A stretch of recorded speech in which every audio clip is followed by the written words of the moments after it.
I'ma be real with you guys, some champions just straight up suck.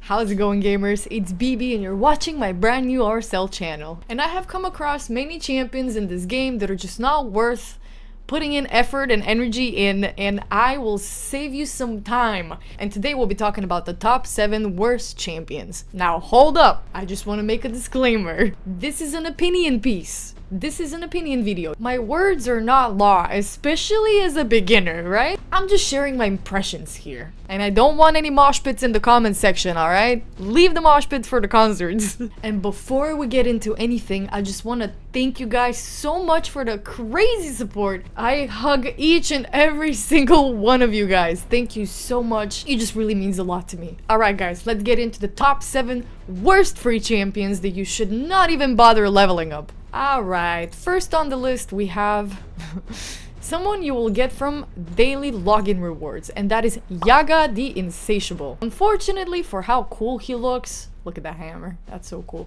And also subtle foreshadowing, this is a poison based attacker. You get him on your 60-day login, and let's just go over his skills very quickly. 50% chance of placing a 5% poison debuff for 2 turns.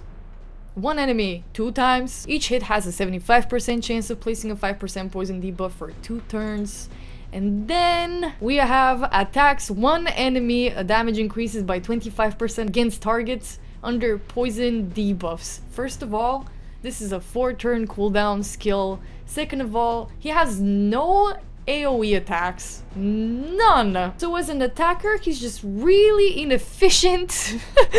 He's just like a very mid poisoner. I can immediately tell you that Kale does a much better job than Yaga the Insatiable, and he's a starter champion, right? So if you're wondering if you should go down that path and build Yaga up to anything, I just advise you don't. Next champion on our list is Relic Keeper. Relic Keeper is fusible. Right here, it's just it kind of doesn't make sense that on the way to fuse for this champion, you fuse Spirit Host, you fuse Diabolist, you fuse War Maiden, you gotta have your duplicates for this one, right? So I just advise you not to rush it, especially because it's asking you to fuse Spirit Host with this just the same job but better.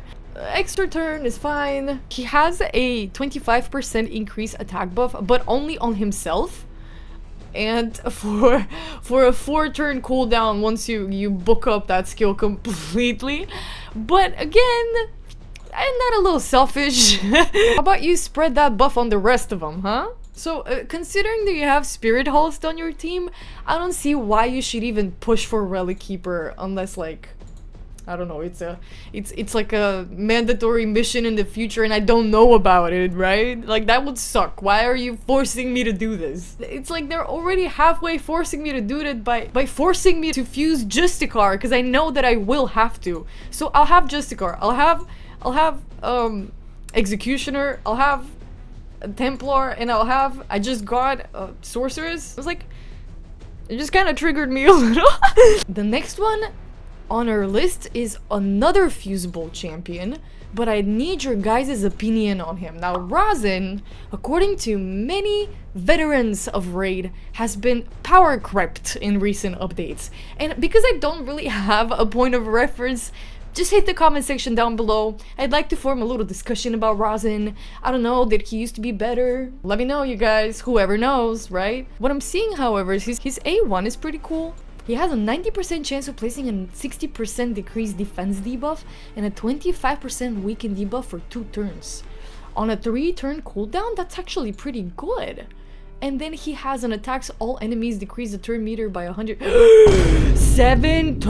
6 turns? What are we doing here?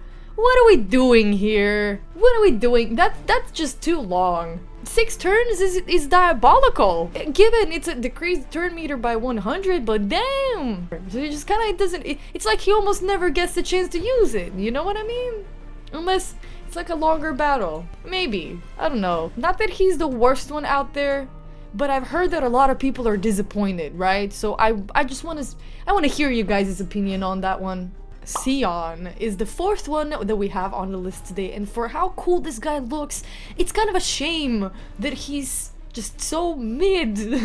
He is a fragment champion that you will get with daily login rewards, so you don't really have to hustle and bustle hard to get him. Let's see what his skills offer, right?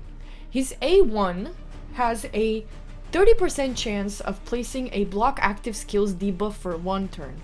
30% is alright, but I feel like you have to build him with a lot of gear to land that, right?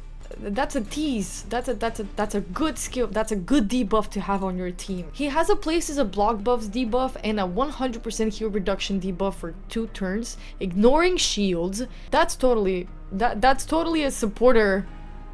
You see what I mean? He gets these buff debuff skills, removes all debuffs from this champion, then attacks all enemies, which is cool.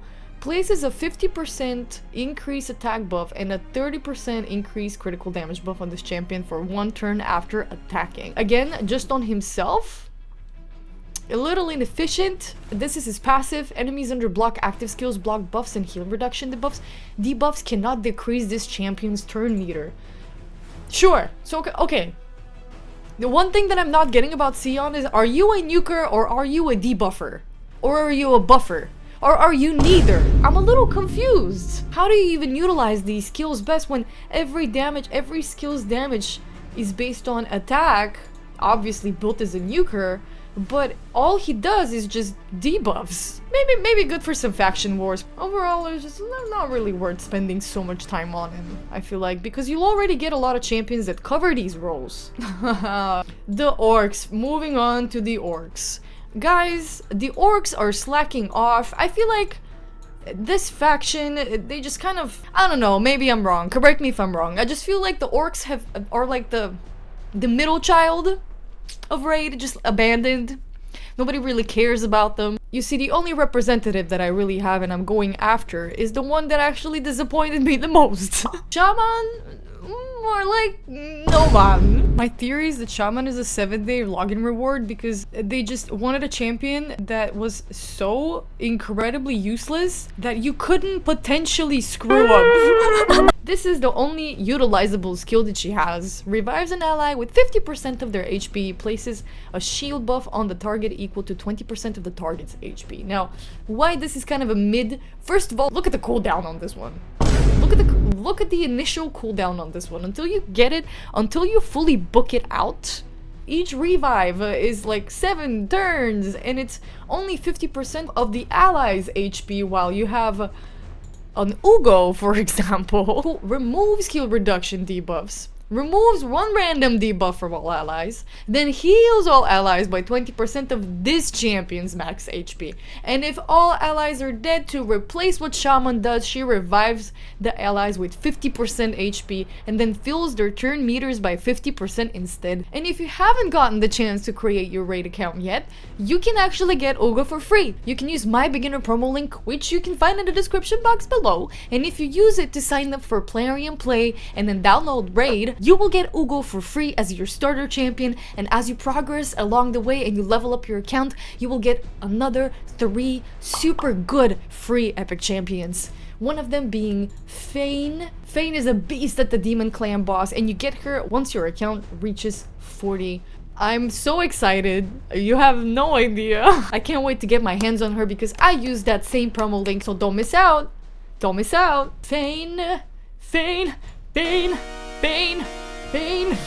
Okay, moving on with our next contender, Krakarth. Krakarth also looks pretty damn cool. But my god, for the amount of grind that you have to put in this game to obtain this champion, she's acquired by completing secret rooms on normal. From what I know, it just takes a lot of effort, and it's not like she's bad. She's quite average, she's quite decent. She has revive on death, she has a strengthen and a shield buff. She's the only champion that directly affects shields with her A3, but I feel like she's just a little too niche to make it out of this list, man. She has some utility, she does. She's just a little niche. I'm sorry, Krakarth. Yeah, she just kind of performs average everywhere from what I'm seeing. Yikes. And now this last one might cost me my head, right? but we're going back to the Orcs faction because, brothers, what are you doing here? I'm sorry. I'm sorry to whoever chose Gaelic as their starter champion, but out of all 4 starter champions that you could have picked, you gotta be an absolute masochist to choose Gaelic as your starter. Let me elaborate. Brother has a 40% chance of placing a 30% decreased defense debuff for 2 turns, and then a 40% chance of placing a 60% decreased defense debuff for 2 turns if the target has more than 2 debuffs. That was a mouthful. 5 turns for that. Attacks all enemies. Sure, good, okay. 1 AoE. Just 1. 1 insanely long A3 that is just a debuffer. I'm sorry, but Gaelic will have to go. But again, I just want to go back to the insignificance of starters. Sure, the first couple of months you will need a good starter on your team, but very quickly you'll start racking up champions that overshadow your starters, and you would want to switch them up and change them anyway. So even if you started with Gaelic, chances are that along the way, you got a lot of champions to help you out. It's a marathon, guys, it's not a race. It don't matter how long it takes you to get there, what matters is that you get there, right? Now, I will go back to farming for this dragon tournament and also for the Deck of Fate cards event. I was expecting that to be like the previous one. I didn't really get the chance to participate in the previous deck pool, but this one seems very beginner friendly, so I advise you guys to get on it as well. And if you think that I have missed out some atrocities out there, some champions that are just not worth wasting your time on, make sure to pop them down in the comment section. I will really appreciate you guys being so active and being so supportive and sticking out with me, watching me yab, giving me advice. So yeah, I hope you guys enjoyed. I'll see you again soon. Bye bye!